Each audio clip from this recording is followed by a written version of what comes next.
తిరుమల శ్రీవారిని పలువురు ప్రముఖులు దర్శించుకున్నారు. వేపీ విరామ సమయంలో MP R R Krishnaiah, MLA Gangula Kamalakar, Kalahasti MLA Bojjala Sudhir Reddy స్వామివారి సేవలో పాల్గొని మొక్కులు చెల్లించుకున్నారు. దర్శన అనంతరం రంగనాయకుల మండపంలో వేద పండితులు వారికి వేద ఆశీర్వచనం అందించారు. పొద్దున్నే స్వామివారిని దర్శనం జరిగింది. నూతనంగా ప్రభుత్వం ఏర్పాటు చేసిన తర్వాత పాలన అనేది ఈ 40 రోజులు అయింది. పాలన అనేది ఏ రకంగా మారింది, ఏ రకంగా కష్టపడుతుంది చూశారు.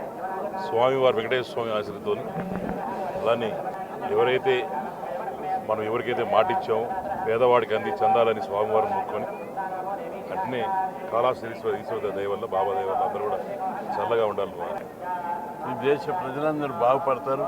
పేదరికం పోతుంది, అజ్ఞానం తొలగిపోతుంది, అమాయకత్వం తొలగిపోతుంది. ప్రజలందరూ కూడా డెవలప్ కావడానికి అవకాశం ఉంటుంది. అట్లాంటి సంకల్ప బలాన్ని, శక్తిని వెంకటేశ్వర స్వామి